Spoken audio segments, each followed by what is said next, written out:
Competition hub के video lecture में स्वागत है स्टूडेंट्स। और आज मैं आपको निबंध का एक महत्वपूर्ण टॉपिक करवाने जा रहा हूं। जैसा कि आप लोग को स्टूडेंट्स पता है कि इस बार बीपीएससी 68 में आपके 3 प्रश्न निबंध के पूछे जाएंगे और वहां पर तीनों सेक्शन से पूछे जाएगा। 3 सेक्शन कहने का तात्पर्य यहाँ पर यह है कि एक प्रश्न आपके बिहार स्पेसिफिक ऐसे पूछे जाएंगे, दूसरा जो है आपका नैतिक या सिद्धांत से रिलेटेड पूछा जाएगा, नैतिकता से रिलेटेड, और तीसरा आपका पूछा जाएगा करेंट मुद्दा से रिलेटेड। तो यह 3 प्रकार के प्रश्न आपके 100 मार्क्स के पूछे जाएंगे। तो आप लोग जो है तीनों तरह के प्रश्न को बनाएं, मतलब उसको लिखें और पढ़ने का प्रयास करें। कोई जरूरी नहीं आप जो पढ़ के जाएंगे उसी सेम प्रकृति के प्रश्न या सेम प्रश्न पूछ दिया जाए। हो सकता है उसमें बदलाव भी आपको वहां पे मिलेगा, लेकिन अगर आप कुछ कॉन्सेप्ट अगर आपके माइंड में बैठा रहेगा किस प्रकार से निबंध को लिखा जाता है, किस प्रकार से लिखना है, तो आप आसानी से इसको हैंडल कर लेंगे।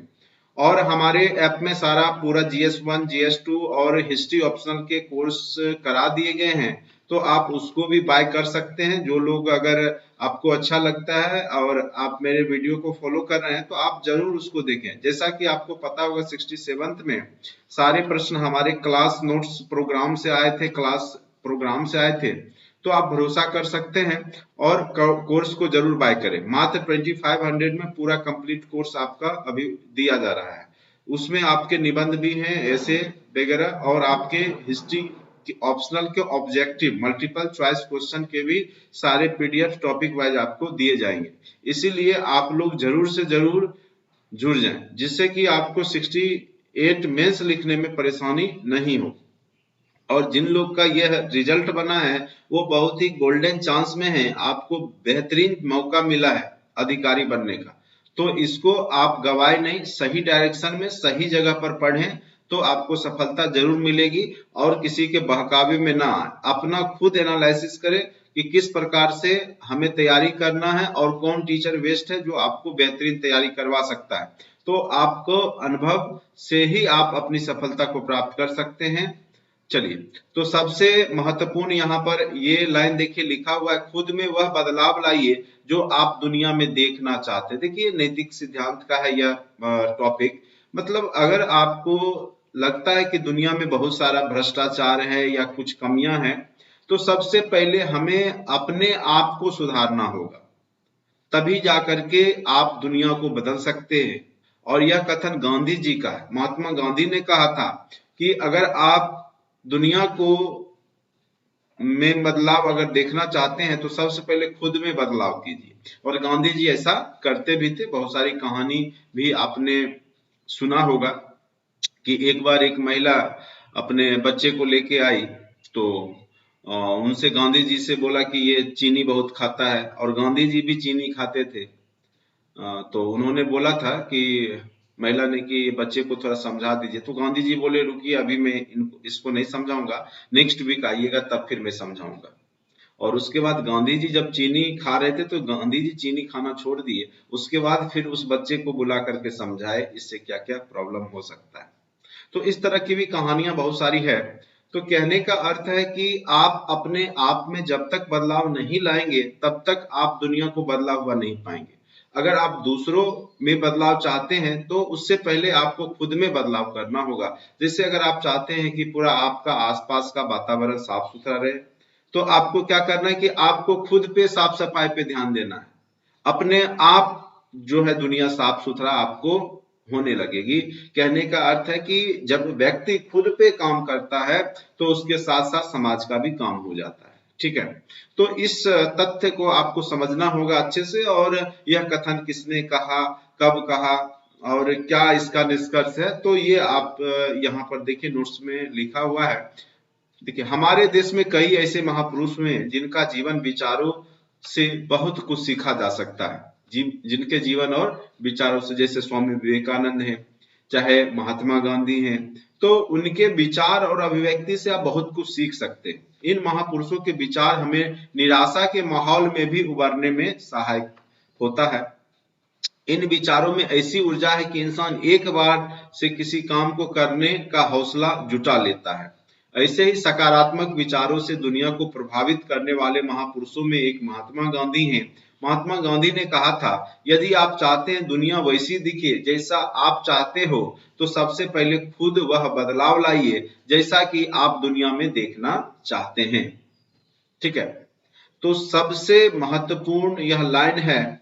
तो इसी लाइन को किसने कहा? तो महात्मा गांधी ने कहा। तो जो भी लाइन अगर आपको कुछ पूछे तो आप सबसे पहले उसके बारे में किसने कहा ये पता कीजिए और उसको लिखिए। अगर नहीं पता चल रहा है तो आप नहीं भी लिख सकते व्यक्ति का नाम, लेकिन आप उसके अर्थ को समझाने का प्रयास करेंगे। यानी बापू पर उपदेश कुशल बहुतेरे वाली कहावत से लोगों को दूर रहने की बात कहते थे।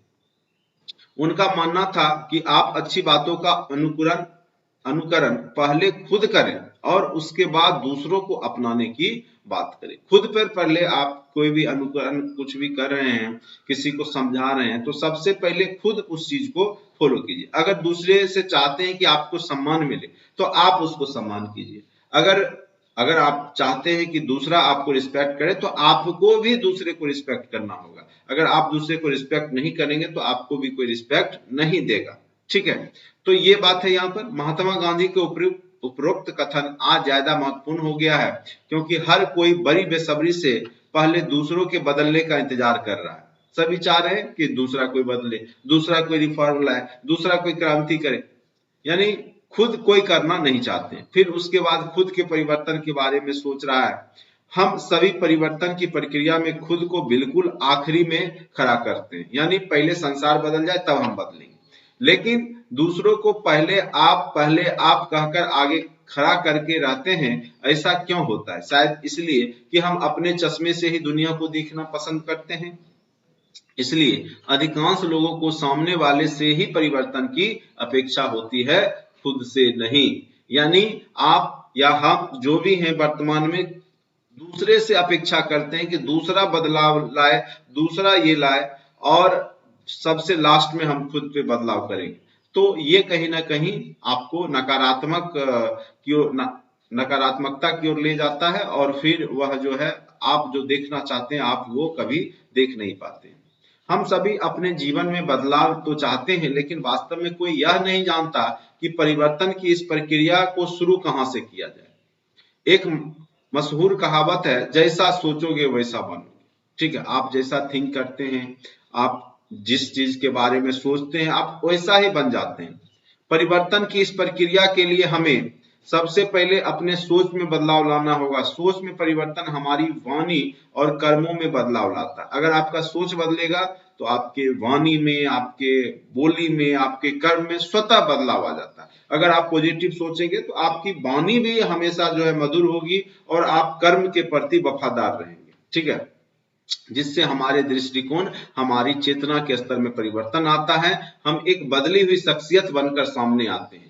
इससे हमारा स्वभाव शांतिपूर्ण बन जाता है, हमारा नजरिया स्पष्ट और सकारात्मक हो जाता है, हमारे भीतर भय की जगह आत्मविश्वास आ जाता है, हमें एक मकसद मिलता है और हम खुद अपने लिए जीने के बजाय एक मकसद से जुड़ जाते हैं।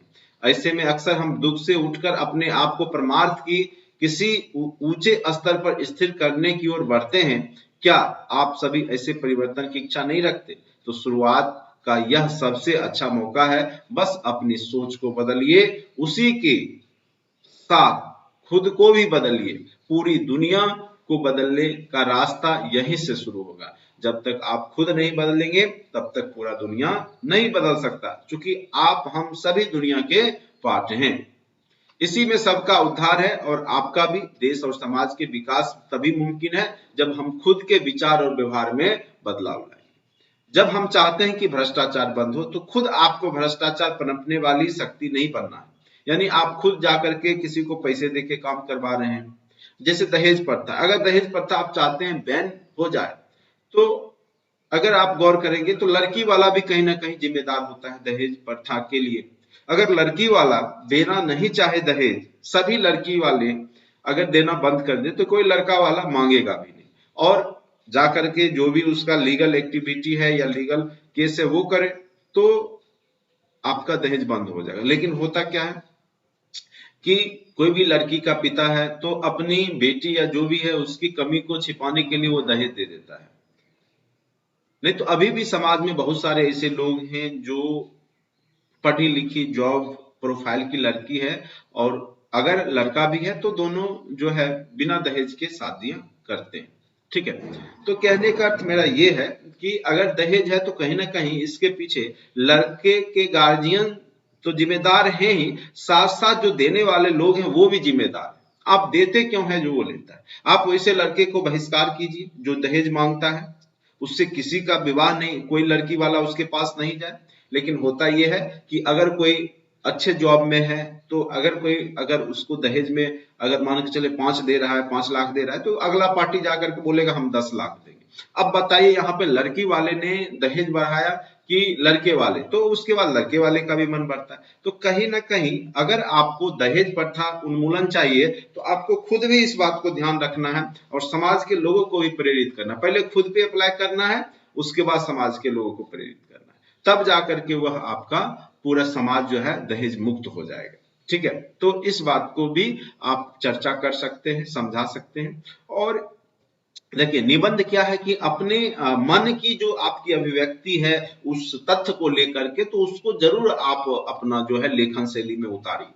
नहीं उतारेंगे तो आपके अच्छे मार्क्स नहीं आएंगे, रटा रटाया जाएंगे। तो अब देखिए अब आप पीटी पास कर सकते हैं रट करके, लूसेंट ऑब्जेक्टिव रट्टा मार करके, पीटी या तुक्का मार के भी पास कर जाइएगा, लेकिन मेंस नहीं पास कर पाइएगा। मेंस के लिए आपको व्यापक नॉलेज की आवश्यकता होगी और वो 1-2 दिन की प्रक्रिया नहीं है, आपको एक लंबा टाइम लगता है मेंस का। जो अब तो और मेंस टफ हो चुका है, क्योंकि अब आपके प्रश्न, पहले तो गेस प्रश्न भी ज्यादा लड़ जाते थे, लेकिन अब मुश्किल होगा किसी भी टीचर के लिए गेस करना।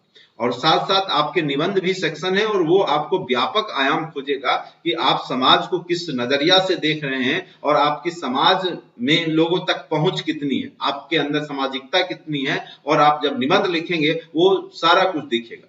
ठीक है, निबंध से आप पूरा आपका जो व्यक्तित्व है वो सामने वाला जो कॉपी चेकर है वो पढ़ लेगा। आप इतना जान लीजिए, आप जो लिखेंगे उसके एक एक तथ्य से सामने वाले आपकी मानसिकता को पढ़ेगा। ठीक है, तो आप जब तक समाज के प्रति वफादार नहीं होंगे, समाज के प्रति कुछ सामाजिकता से नहीं जुड़ेंगे या समाज में नहीं रहेंगे, तब तक आपको निबंध भी लिखना कठिन होगा। इसीलिए निबंध को डाला गया है, चूंकि यह आपके व्यक्तित्व का परीक्षण करेगा। हम सामने वाले से ईमानदारी की उम्मीद करते हैं तो हमें स्वयं भी ईमानदार होना जरूरी है। यदि हम ईमानदार नहीं हैं और सामने वाले से ईमानदारी चाहते हैं तो यह भी बेईमानी होगी। जैसा बर्ताव हम दूसरों से खुद के प्रति चाहते हैं कि हमसे कोई अच्छा बोले, ढंग से बोले, हमारा रिस्पेक्ट दे, तो यही काम आपको भी, वैसा ही बर्ताव हमें भी स्वयं को करना चाहिए, जो हमें है दूसरों के प्रति करना चाहिए। इसके लिए पहले स्वयं को बदलना होगा यदि हम दुनिया का बदलाव चाहते हैं। ठीक है, मसलन हम अपने देश को साफ सुथरा रखना चाहते हैं कि आम लोग सार्वजनिक स्थानों पर कचरा न फेंके, तो हमें भी चाहिए कि ये गलती हम स्वयं भी ना करें। हम चाहते हैं कि हमसे दुनिया विनम्र बनी रहे तो लोग हमारी तारीफ करें, तो इसके लिए भी सबसे पहले हमें तारीफों में कंजूसी की आदत खत्म करनी चाहिए। हमें भी दूसरों की अच्छे कामों की तारीफ करनी चाहिए, गलत कामों की बिल्कुल नहीं करनी चाहिए, लेकिन अच्छे कामों की तारीफ जरूर करनी चाहिए। ठीक है, अगर कोई चीज सामने वाले व्यक्ति की अच्छी होती है तो तारीफ करने के बजाय जलन महसूस करने लगते हैं। जो हम लोग का जो सामाजिक में एक कॉमन समस्या है कि दूसरों की अच्छाई से कई लोग जलन करने लगते हैं, या हम आप कोई भी, तो ये आप क्या करते हैं कि गलत कर रहे होते हैं। हमें शिकायत करते हैं कि समाज ये कर रहा है, लोग ये सोचते हैं, इसकी विचारधारा ऐसी है। कोई ये नहीं सोचता कि समाज हमसे ही तो मिल करके बना है, हम भी तो समाज के पार्ट हैं। अगर हम समाज को गाली दे रहे हैं तो हम खुद को भी तो गाली दे रहे हो, क्योंकि हम तो उसी समाज के पार्ट हैं। यदि हम गलत सोचना, गलत करना छोड़ दे तो बिल्कुल उम्मीद है कि हमें देखकर कोई और भी सुधर जाए। शिकायत करने के बजाय जो बदलाव परिवार, समाज और देश में चाहते हैं वह बदलाव स्वयं में भी निहित करें। क्या पता आपके बढ़ाए कदम के बाद दुनिया बदलाव के दौर पर सकारात्मक विकास करे। तो ये भी बात है, दुनिया इंतजार करती है। अगर आप बदलेंगे तो आपके साथ दुनिया भी बदलना शुरू हो जाती है। आप देखेंगे कि कोई भी बदलाव जो होता है, रिफॉर्म, वो कहीं ना कहीं एक व्यक्तिगत जगह या किसी व्यक्तिगत व्यक्तियों के द्वारा ही शुरुआत होती है, ठीक है। और वही बदलाव फिर धीरे धीरे पूरे विश्व, पूरे देश, पूरे विश्व में पहुंचता है। व्यवहार किसी व्यक्ति का विशिष्ट गुण होता है जिसे वह अपने आसपास के वातावरण से ही सीखता है। और आपका जो व्यवहार है, आप कहां से सीखते हैं? तो वातावरण से। मनुष्य जिस विचार धारा के लोगों के साथ रहेगा, जिस समाज में रहेगा, जिस मानसिकता के लोगों के साथ रहेगा, तो वह उसी प्रकार से हो जाता है, ठीक है। तो मनुष्य जिस प्रकार के समाज में, परिवार में जिन लोगों के बीच रहता है, उनके द्वारा किए गए आचरण को स्वयं में लाता है और स्वयं भी इसी समूह, परिवार और समाज का हिस्सा बनकर उसी प्रकार व्यवहार करता है एवं उसी से वह उस समूह विशेष का सदस्य समझा जाता है। व्यवहार मात्र इस बात से जुड़ा है कि आप अन्य से कैसा व्यवहार अपेक्षित करते हैं। यदि एक राजा अपनी प्रजा से सम्मान प्राप्त करने का व्यवहार अपेक्षित करता है तो वो स्वयं उसे अपनी प्रजा के प्रति अपनी सम्मानजनक भावना को प्रदर्शित करना होगा, जिसे वह प्रजा के हित में किए गए बहुत से कार्यों द्वारा प्रदर्शित कर सकता है। यदि इसी प्रकार एक शिक्षक यह अपेक्षा करता है कि उसके विद्यार्थी उसे सम्मान दे, तो यह शिक्षक की जिम्मेदारी होती है कि वह अपनी भूमिका अनुसार अपने गुणों का प्रदर्शन करे, विद्यार्थी को सही राह पर चलना एवं जीवन जीने के गुण सिखाए। अन्यथा विद्यार्थी द्वारा शिक्षक को दिया जाने वाला सम्मान मात्र कथनीय ही होगा, ठीक है। आचरण में सदाचार का व्यवहार करने का गुण किसी व्यक्ति में स्वतः ही विद्यमान नहीं होता, बल्कि यह बाल्यावस्था से ही उसमें अभिप्रेरित किए जाने का परिणाम होता है। एक शिशु मात्र व्यवहार करने पर अपने माता पिता एवं अन्य व्यक्तियों अथवा अपने संबंधियों की ओर ललायित होता है। यदि उसमें बचपन से ही अराजकता और हिंसात्मक के गुणों का विकास किया जाए तो वह निश्चित ही उन्हीं गुणों का अनुसरण अपने भावी जीवन में करेगा। तो आप जब बच्चा होता है तो बच्चे को आप जिस प्रकार से समाज में सिखाएंगे, आप जैसा व्यवहार करेंगे, उसी प्रकार से वह बच्चा भी व्यवहार सीख जाता है। अगर उसके आसपास के लोग, उसके परिवार के लोग हिंसात्मक गतिविधि करते हैं, अराजकता करते हैं आसपास, तो वह भी बच्चा आगे चल करके करेगा। इसीलिए आप अगर अच्छा व्यवहार करते हैं तो उससे आने वाली पीढ़ी भी अच्छा हो जाती है और अच्छा व्यवहार करते हैं। व्यवहारगत गुणों का विकास कोई बालक प्राथमिक रूप से अपने परिवार, समूह, समाज, तदोपरांत अपने विद्यालय एवं सहपाठियों के संबंध अथवा संगत से सीखता है। इसी प्रकार यह प्रमाणिक रूप से भी कहा जाता है कि अच्छे मित्र, अच्छी संगति एक भावी सज्जन पुरुष की प्रक्रिया बाल्यावस्था से ही प्रारंभ हो जाती है। अगर आपके मित्र, आपकी संगति अच्छी है, आपके मित्र अच्छे हैं, तो जिस प्रकार से आप जैसा रहते हैं, जिन लोगों के साथ रहते हैं, तो वो गुण आपके पास भी आ जाता है। तो कहने का अर्थ है कि आप भी सदाचारी रहें और सामने वाला जो मित्र होगा अगर वो भी है तो आप में और भी गुण विकसित होते रहेंगे। तो आपको खुद स्वयं अच्छे व्यवहार करने की आवश्यकता है। सदाचार का विकास एक दिन के प्रयास का फल नहीं होता, अब तो एक सतत और निरंतरता की आवश्यकता होती है। यानी नितांतता मतलब लगातार प्रयास। जो भी आप सदाचार आपके मनो कर सकते हैं, मन में विचार में आता है, तो वो एक दो दिन में नहीं आएगा, बल्कि एक लंबी प्रक्रिया है सोचने की। जो आपका सोच हो, आपकी जो विचार हो, सदाचार तभी होगा जब आप लंबे समय से अच्छे सोचेंगे, अच्छे मित्र के साथ रहेंगे, अच्छे परिवार के लोगों के साथ व्यवहार करेंगे या आपसे वो करेंगे, तो वो कहीं ना कहीं यहाँ पर निर्भर करता है। समाज को सत्पुरुष तभी प्राप्त हो सकते हैं जब वह प्रक्रिया उस समाज के सभी मनुष्यों और सदस्यों के व्यवहार में लाई जा रही हो। तो कोई भी समाज का सत्पुरुष तभी बन सकता है जब उसके साथ और उसका परिवार, उसको समाज उस तरीका से व्यवहार करता है। इस प्रकार यह कहा जा सकता है, यदि आप सभी से अपेक्षा करते हैं कि आपसे सभी सद्व्यवहार करें तो प्रारंभ में स्वयं ही करना होगा, अन्यथा ये अपेक्षा यदि आप किसी पशु से भी करें कि आपके दुत्कारने पर वह आपका सहयोग और सुरक्षा देगा, तो यह मात्र एक आपकी भ्रांति हो सकती है और इसके अतिरिक्त कुछ नहीं। अगर आप चाहते हैं कि जानवरों को धुतकारने से वह आपका सहयोग करेगा या आपकी सुरक्षा करेगा, तो यह बस आपका क्या है, सोच है, ठीक है, वो आपकी भ्रांति है, भूल है, बाकी ऐसा कुछ भी नहीं है। तो आप अगर जानवरों के साथ भी अच्छा व्यवहार करेंगे तो उसके बदले में जानवर भी आपके साथ अच्छा व्यवहार करेंगे, ठीक है। मनुष्य ही नहीं वरन यह जो कॉन्सेप्ट है यह जानवरों पे भी लागू है कि आप कैसा व्यवहार करते हैं, आप किस तरीका से उसके साथ व्यवहार करते हैं। तो फिर जानवर भी आपके साथ उसी पर, अगर आप जानवर को मारेंगे तो जानवर भी आपको काटने के लिए या आपको देख करके आप पे दौड़ेगा या आपको काटना चाहेगा। तो कहने का अर्थ यहाँ पर है कि आप खुद में अगर बदलाव लाएंगे, आप सदाचारी रहेंगे, आपके आचार विचार जो हैं वह शुद्ध रहेगा, तो स्वाभाविक सी बात है कि लोगों का आपके प्रति भी जो विचार होगा वो शुद्ध होगा, ठीक है। और यहाँ पे यह तथ्य जो लाइन है, खुद में वह बदलाव लाइए जो आप दुनिया में देखना चाहते हैं, तो मुझे थोड़ा महत्वपूर्ण लगा, इसलिए मैंने यह पंक्ति को आपके सामने रखा। और देखिए, प्रश्न आपको बहुत सारे पढ़ के जाने होंगे इस तरह के निबंध, नैतिकता पे आधारित, बिहार स्पेसिफिक आधारित और करंट मुद्दा पे आधारित, ठीक है। तो जहां तक है मैं प्रयास करूंगा कि आपके जो अभी जस्ट अप्रैल स्टार्ट हो रहा है और आपके एग्जाम मई में होगा, मेंस का मई से जून तक होगा, तो मेरा जो आपका कोर्स है वो 15 अप्रैल से 20 अप्रैल तक में समाप्त हो जाएगा और सारा टॉपिक आपके करंट के, निबंध के, सारा कुछ आपको ऐप में मिल जाएगा।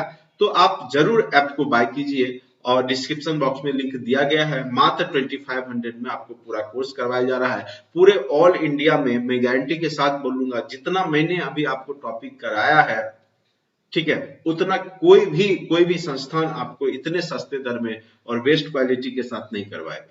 आप बस इसको पढ़ें और एग्जाम में एक बार बैठ करके देखें, फिर आपको पता चलेगा कि हमारा नोट्स का क्या महत्व है, ठीक है। चलिए आज के लिए इतना ही, धन्यवाद।